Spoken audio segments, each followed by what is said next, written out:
guys? So Matt Hansen here, back with another interview. Today we got three-time NIBA Yeah, that's champion, right.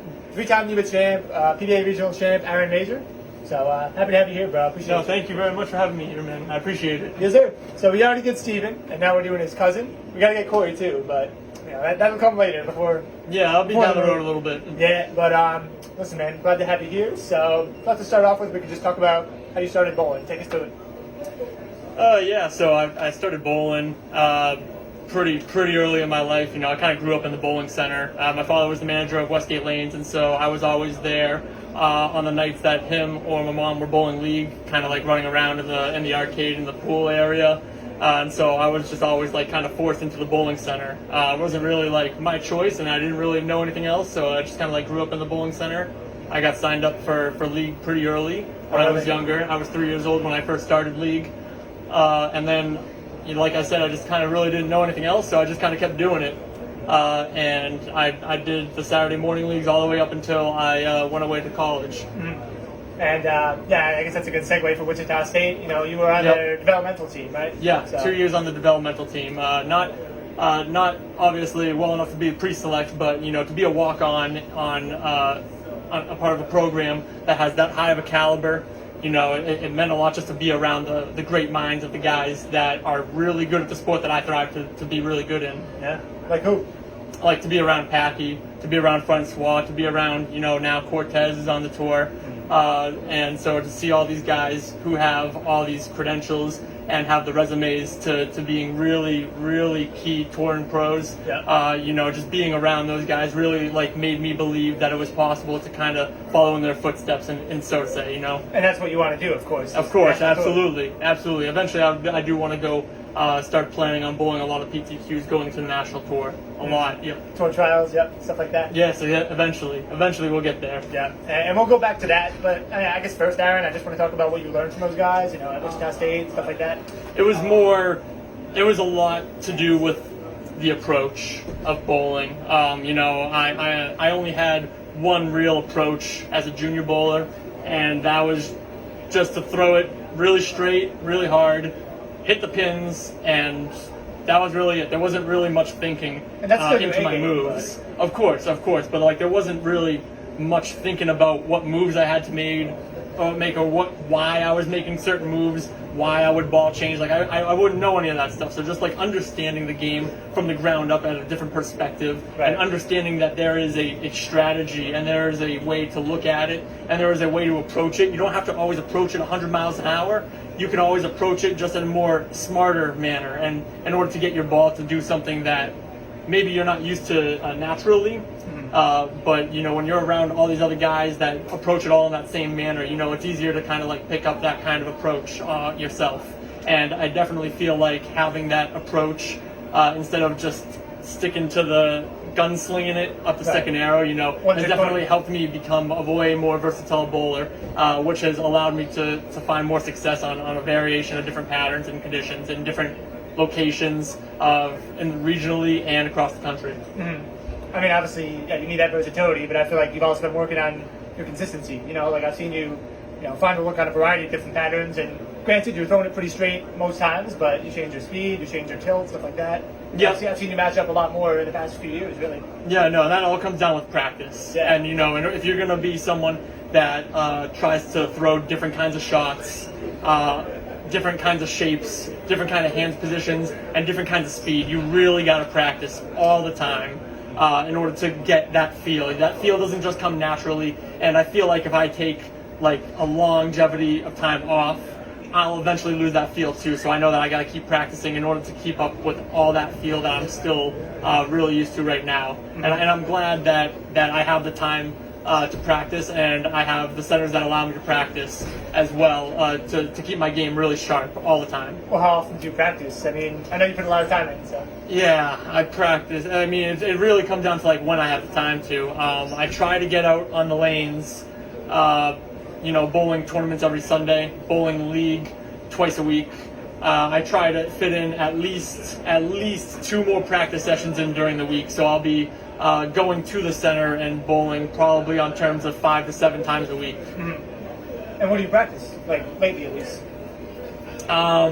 like you say, I try to practice different shot variation. You know, I depending on the day, I usually try to prepare for what event I'm bowling on for Sunday. So like in this case, I knew that I'm bowling on a recreation condition, so I spent this week's practice sessions really getting used to the feel of throwing it firmer, on the firmer end of my spectrum, because I figured that is how I'm going to have to be throwing the shots this weekend. If I'm bowling on something that's a lot heavier volume and that's a little bit longer, where I know that I need a softer speed, then I'll probably try to practice throughout the week, really being softer with my feet, slow with my feet, softer with my hand, a little bit easier on my follow through, and so I try to really get my body used to how it's going to feel when I throw the shots going into the weekend. Mm-hmm. So you seem like a big feel guy, because there's not like a lot of technical players. Like I think your cousin, Steven, he's very technical. And you seem to be the opposite. Very smart, yeah, right? Yeah. Exactly. I'm not like that, because I feel like for me, overthinking will lead to a lot of either doubting in what I know I'm really good at, or I feel like I could overthink into making maybe the wrong decision, or talking myself into making the wrong decision. Right. I've thrown so many shots in my life at this point where I feel like my eyes are really used to seeing the ball make a certain kind of motion going down the lane, right, that I feel like I'll know the move when I see it, because I've gone through those kind of like transitions a lot in my life. Mm-hmm. For sure. And I think that's good insight into how you approach the game of bowling, how you think about it. But I guess now we should talk about your accomplishments. Take me through that regional you won, first of all. So no, that's funny. So the regional my very first regional that I ever bowled. So it was I didn't even plan on really bowling it. I didn't plan on getting my PBA card. I had to get talked into bowling the event and getting my PBA card by Steven. Wow. And he would tell me, he was like, dude, you got to get your card. He's like, well, what if you shoot 300, man? If you shoot 300, you don't get a PBA ring. Well, what if you win the tournament? If you win the tournament, then it doesn't count as a PBA title. And I didn't. Yeah. You don't go into the tournament or your first regional like thinking that you're going to win. Or that was your first regional? That was my first regional I ever bowled in. Yeah. I didn't know that. Yeah, well, it was a non-champs. Okay. So it being a non-champs, exactly, and that was what made it really enticing for me to want to go bowl. It was on a pattern where I knew I was going to be throwing a lot of urethane. It was on Viper. Viper, yeah, 37-foot Viper. So I knew it was a condition that I was really comfortable throwing the ball in. And so I eventually agreed to it, and I caved in.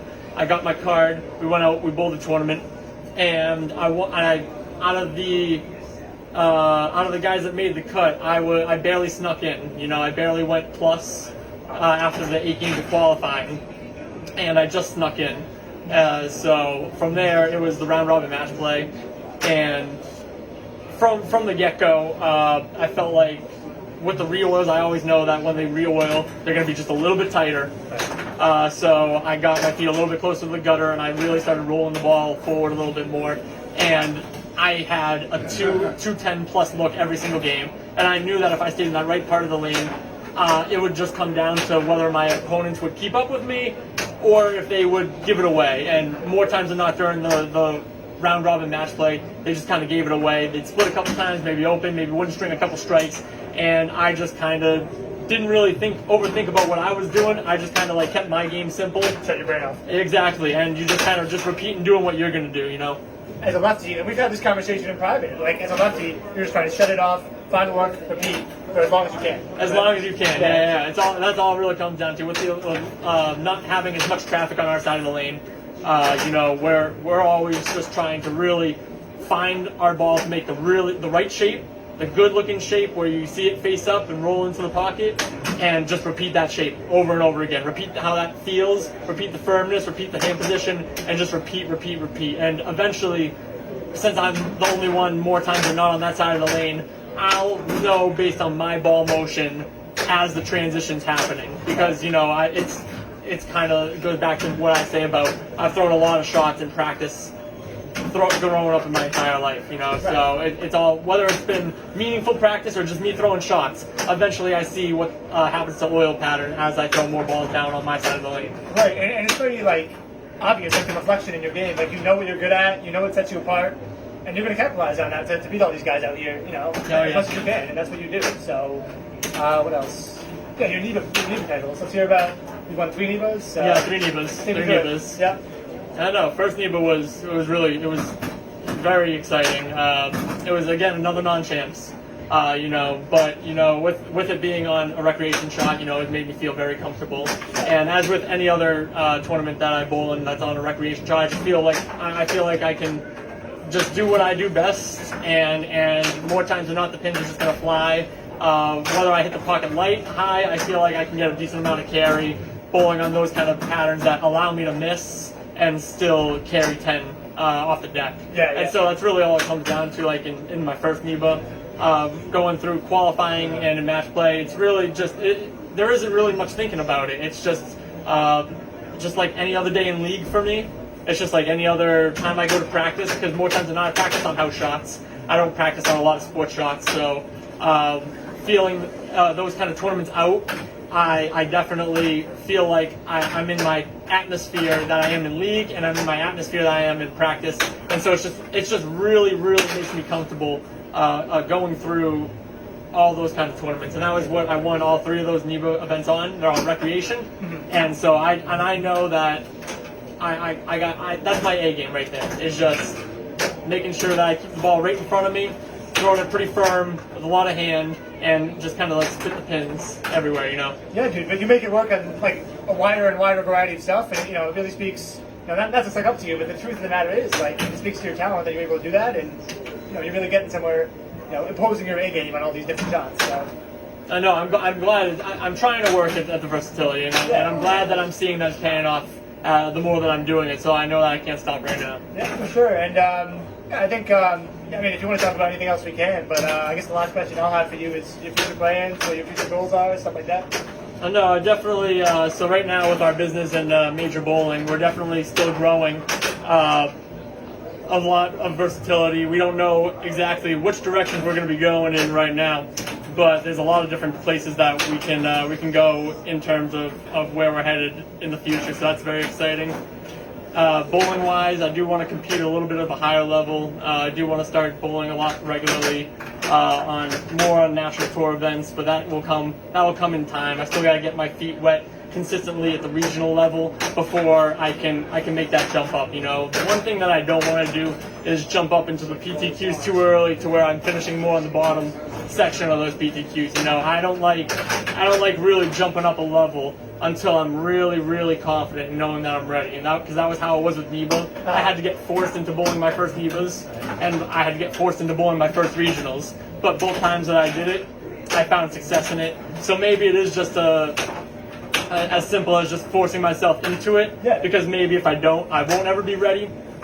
But I do feel that, over the last couple of years, especially working in the pro shops with John and Alex and Steven and Kevin, I learned a lot about the actual science behind the equipment and how to play lanes and how to read ball motion. And I feel as though my game is starting to take another level in that direction. Yeah. And that gives me a lot more confidence at bowling at a much higher level. And it definitely shows me a vision of the future much closer than I anticipate. For sure. I guess follow-up question then, like, you see the guys on tour who are making cuts every week, not just in the PTQs, but the main events. Like, what are they doing that you feel you're not yet? Like, what do you have to work on? It's definitely a lot more with the footwork. I feel like my footwork can still lose a huge amount of work. Anytime that I find myself not absolutely balanced at the foul line posting a shot, I know that there's improvement for that shot being better. You don't see any of the guys on TV fall off their shots. And when you do see them fall off their shots, they don't strike, So it definitely comes down to really making sure my legs are underneath me all the way up from when I start my approach to when I finish the foul line. And making sure that I look stable, I feel stable, and if you look good and you feel good, more times than not, the shot is going to end up being good and rolling in your favor. And so that's kind of what my main improvement or focus on myself is right now in order to take to the next level, is be a little bit more precise with my balance at the line. Well, we'll watch this in a few years, and I guarantee you'll get there. So, knock on wood. I hope so, man. I hope so. Cross my fingers. Yes, Cross my fingers. Before we sign off, man, anything else you want to bring up? Anything you want to plug? What's up? Nothing, bro? No, not too much. Not too much. We're about to get ready for the singles event right now down here at the Rhode Island Association tournament. So I hope it's as good as we were throwing last block. I'm not gonna change. I'm not gonna change up too much. I'm just gonna stick to the A game for right now. You know. Oh, That's 7 out of going right 3. up second arrow. Right. Yeah. Right. All right, man. Hey, I dude, it was a appreciate pleasure. you. I appreciate it. Really Thank you very pleasure. much. Hell yeah. That was fun.